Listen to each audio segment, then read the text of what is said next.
जय हिंद दोस्तों। चलिए दोस्तों बात करते हैं इस एक और क्वेश्चन के बारे में। इस क्वेश्चन में एग्जामिनर ने कहा है आउट ऑफ 50,000, यानी उसके पास 50,000 है, उसमें से कुछ अमाउंट वो 8,000 रुपीज़, यानी कि उसमें से 8,000 रुपीज़ वो 5/1% पे देता है, यानी कि 11/2% पे रेट ऑफ इंटरेस्ट पे उधार देता है per annum simple interest.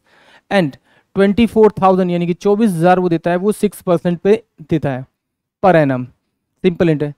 He lends यानी उधार देता है द रिमेनिंग मनी, बची हुई money at a certain rate, किसी रेट ऑफ इंटरेस्ट पे देता है, so that he gets total annual interest is 3680। The rate of interest per annum at which remaining money is lend, वो उसने बची हुई जो मनी है वो कितने परसेंट पे दी है वो आपको बताना है। तो सिंपल सी बात है, मेरे पास कितना दे रखा है इसने, आपका 50,000 रुपीज़ मेरे पास क्या दे रखा है, आपका अमाउंट दे रखा है। इसमें से उसने कितना इंटरेस्ट पे दे दिया, ये 8,000 और ये 24,000, इसको मैं जोड़ूंगा तो 32,000, यानी कि इसमें 32,000 में माइनस करूंगा तो मेरे पास जो बचेगा वो 18,000 रुपीज़ बचेगा। यानी 18,000 मैंने माना कि भाई वो R% पे देता है, यानी R/100। टाइम पीरियड तो मेरे पास सेम होगा क्योंकि मुझे इस टाइम पीरियड बताया नहीं, तो मैं इसे रिमेन सेम मानूंगा। अब इस 50,000 में से मैंने कितना दिया, 8,000 रुपीज़, तो मैंने कितने पे दिया इसने, आपने कितना 11% पे, इनटू में क्या होगा 11/200 हो जाएगा आपका। इसको आप सोल्व करेंगे तो ये आपका कितना हो जाएगा 440 रुपीज़ हो जाएगा, जो उसने इंटरेस्ट दिया होगा किस पर, 8,000 पे।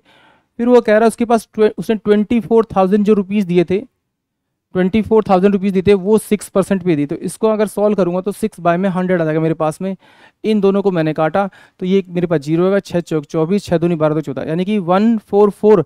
अगर मैं इन दोनों को मैं ऐड करूंगा तो मेरे पास टोटल इंटरेस्ट इन दोनों का आ जाएगा, यानी कि 0, इस 0 से 0 गया, इस 4 से 4 यानी कि 8 हो जाएगा, इस 4 से 4 यानी कि 8 हो जाएगा, और ये 1 मेरे पास आएगा। यानी कि इन दोनों अमाउंट पे उसने जो टोटल इंटरेस्ट दिया है वो 1880 दिया है, और जो टोटल इंटरेस्ट जो होल अमाउंट पे लिया उसने 3680, यानी इसमें से 3680 टोटल अमाउंट, टोटल इंटरेस्ट में से ये मैं दोनों का इंटरेस्ट में अगर माइनस करूंगा तो 188 और 0, तो ये मेरे पास कितना बचेगा आपका 0 0 8 और 1, यानी 1,800 रुपये मेरा वो इंटरेस्ट बचेगा रिमेनिंग, जो उसने थर्ड वाले से लिया। यानी कि 18,000 रुपये जो उसे इंटरेस्ट मिला वो कितना मिला, 8 0 और 0 मिला। तो इस दो जीरो से, इन दो जीरो से मैं ये 2 जीरो उड़ा दूंगा, इससे मैंने ये उड़ा दिया, आपका इस 18 से ये 18 गया, तो रेट ऑफ इंटरेस्ट जो आएगा वो आपका कितना आएगा, 10% आएगा।